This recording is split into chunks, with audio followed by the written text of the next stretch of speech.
형제, 옛 사람에게 말한 바 살인치 말라.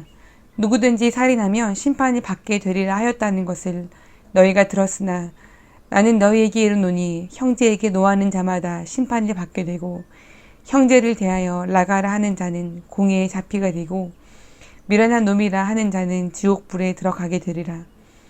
그러므로 예물을 제단에 드리다가 거기서 내 형제에게 원망 드릴 만한 일이 있는 줄 생각나거든. 예물을 제단 앞에 두고 먼저 가서 형제와 화목하고 그 후에 와서 예물을 드리라. 너를 송사하는 자와 함께 있을 때에 길에 있을 때에 급히 사화하라. 그 송사하는 자가 너를 재판관에게 내어주고 재판관이 관이에게 내어주어 옥에 가둘까 염려하라. 진실로 내게 이르노니 내가 홀이라도 남김없이 다 갚기 전에는 결단코 거기서 나오지 못하리라. 마태복음 5장 21절로 26절까지의 말씀. 내가 너희에게 이르노니 이 말은 예수의 율법에 대한 종합 표현이라 하겠다. 전장에서 본 바에 의하면 예수를 혁명가나 랍비들의 의견에 뒤집는 반동자로 볼 수는 도저히 없다. 오히려 예수는 옛말을 이어받고 모세의 약속인 율법이 곧 자기 자신이라는 것을 주장하고 있는 것이다. 그에게 다른 것이 있다면 그가 하나님의 율법과 실제로 일치한다는 점이요. 하나님의 아들로서 율법을 제정하는 데 친히 참여하였다는 것을 밝힌 점이다. 다시 말하면 율법을 그리스도의 말씀으로 듣는 자만이 그것을 행할 수 있다는 것이다. 바리새인들의 율법 이해가 범죄적 잘못 이해하였던 것만큼 다시는 그런 일이 있을 수 없도록 빈틈을 남기지 않으려는 데 있다. 그리스도를 율법의 주인으로 율법을 행한 자로 인식할 때에만 율법을 참으로 인식할 수 있는 것이다. 그리스도는 지금 율법에 축복을 내리면서 그것을 행할 것을 요구하고 있다. 이렇게 율법을 축복함으로써 율법이 본래 바라는 것을 그는 행하고 있는 것이다. 율법의 이러한 일치와 율법의 오해는 서로 적대적이라고 하겠다. 그는 율법의 권위를 부여하면서 동시에 율법을 위한 잘못된 열심을 제거하고 있다. 예수가 따라 나선 자들에게 제일 먼저 지시한 계명은 살인을 금한 것과 형제를 그들에게 부탁한 것이다. 형제의 생명은 하나님이 정한 바요. 그가 보호하는 대상이니 그의 생사는 오직 하나님께만 달려있는 것이다. 살인하는 사람의 자리는 하나님의 교회에 있을 수 없다. 송사하는 자는 그 송사에 자기가 걸려들고야 만다. 하나님의 계명으로서 보호하는 형제는 교회의 형제만을 뜻하지 않는다. 여기에 문제는 예수를 따르는 자의 행동과 행동의 상대자가 아니라 오직 순종, 불순종이 있기 때문이다. 상대방이 죽는 것을 하나님의 벌이라고 생각할 만한 경우에도 예수를 따르는 자는 살인을 못한다. 예수를 좇는 자들이 침범할 수 없는 한계가 곧 형제의 생명이다. 이 경계선은 하찮은 분노에 의하여서도 침범을 당할 수 있다. 이러한 침범은 무의식 중에서 나오는 좋지 못한 말에서 시작하여 의식적인 욕설에서 절정에 이른다. 모든 분노는 형제의 생명을 노리고 오히려 생명을 보호하려는 것이라기보다는 생명을 없이 하려는 것이다. 소위 의의 분노와 불의한 분노의 구별도 있을 수 없다. 생각 없이 튀어나오는 욕설은 우리가 형제를 위할 줄 모른다는 사실과 교만하여 형제를 위압하고 자기 생명을 형제의 것보다 높이 평가하고 있는 사실을 보여주는 것이다. 이 말 한마디가 형제를 구타하는 것이나 그의 가슴을 찌르는 것에 손색이 없다. 욕설은 그것에 맞아 상처를 입고 죽으라는 것이나 마찬가지다. 의식적인 욕설은 한 걸음 더 나아가 사회에서 형제의 명예를 박탈하려는 데 있다고 보아 좋을 것이다. 그것은 다른 사람들이 형제를 멸시하도록 하려는 데 있기 때문이다. 미움으로 가득하여 형제의 안팎 생활을 모두를 해치자는데 목표가 있다. 내가 형제를 심판하면 그 이유를 막론하고 그것은 곧 살인이라고 하여도 좋다. 그러나 살인자는 반드시 심판을 받고야만 한다. 형제에게 노하는 자, 욕하는 자, 공공연하게 헐뜯고 멸시하는 자는 곧 살인자요. 따라서 하나님 앞에 설 곳이 없는 자다. 형제에게서와 마찬가지로 하나님에게서도 떨어져 나간 사람이다. 그에게는 하나님께 오는 길이 있을 수 없다. 그의 제물, 그의 예배, 그의 기도가 모두 하나같이 하나님을 기쁘게 하지 못한다. 예수를 따르는 사람에게는 랍비에게서와는 달리 예배에 형제에 대한 봉사가 언제나 따라야 한다.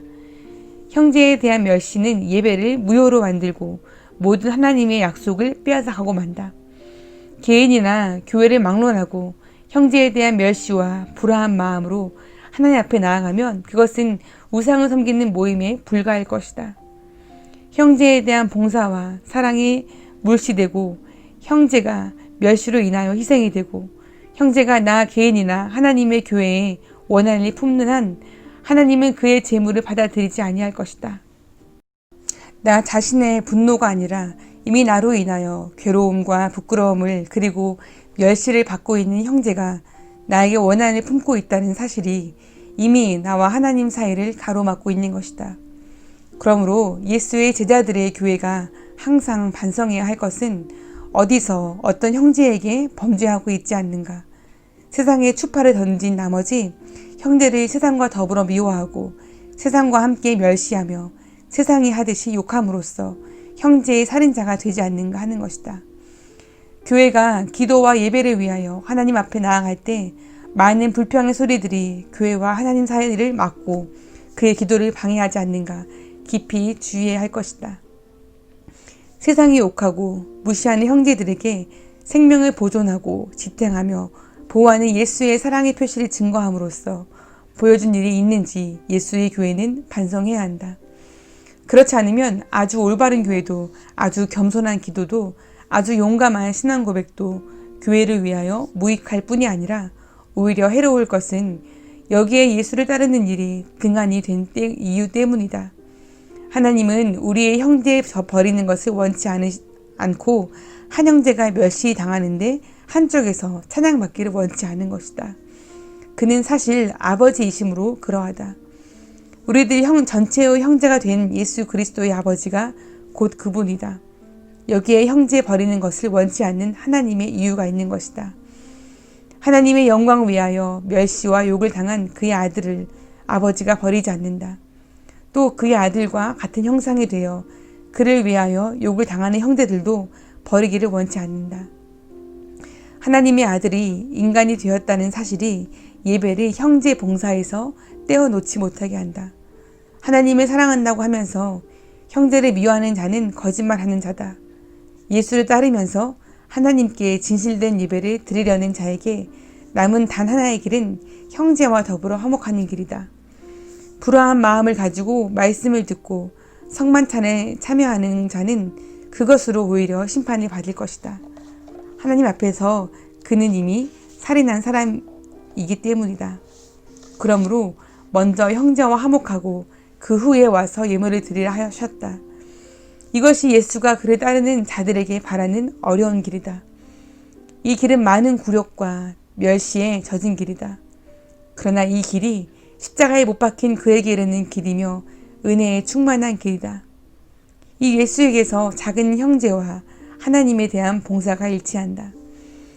그는 먼저 형제와 화목한 뒤에 단 하나밖에 없는 산제물, 즉 자기 자신을 하나님께 드렸으니 이제는 아직 은혜의 때이다.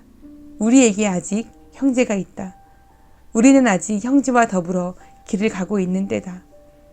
그리고 우리 앞에는 심판의 날이 다가오고 있다. 우리는 지금 형제를 위할 수 있는 때에 처하여 있으며 우리의 빚을 갚을 기회가 우리에게 아직 있는 때다. 그리고 우리는 심판대 앞에 서야 할 때는 그 오고 있는 것이다. 그때에는 기회는 이미 없다. 그때에는 극히 작은 허물에 이르기까지 법의 다스림과 형벌만이 기다릴 것이다. 예수의 형제된 사람에게는 형제가 율법이 아니라 오히려 은혜라는 것을 우리는 알고 있는가? 형제를 즐겁게 하고 그가 진리를 찾게 하는 것은 우리에게 베푸신 하나님의 은혜요. 형제들과 화목할 수 있는 것도 이 은혜의 때에만 있을 수 있는 일이다. 그러므로 우리의 형제는 심판대 앞에서 우리의 은혜가 되는 것이다. 우리에게 명하시는 분은 홀로 우리의 형제와 은혜가 되시고 심판대 앞에서 화목과 구원이 되실 분이다. 그리고 우리는 이 분의 몸에서 형제가 되었으면 이 형제는 또한 우리의 은혜로 선사된 것이다. 예수의 제자라면 이 은혜를 깊이 생각할 필요가 있을 것이다. 형제를 위한 봉사, 형제를 기쁘게 하는 일, 형제에게 권리와 생명을 마련해 주는 일은 자기를 죽이는 길이요 십자가를 향한 길이다. 친구를 위하여 생명을 버리는 사랑보다 더 큰 사랑을 가진 자는 없다. 이것이 십자가에서 죽으신 분의 사랑이다. 그러므로 사랑의 개념은 예수의 십자가에서만 이루어질 수 있었던 것이리라.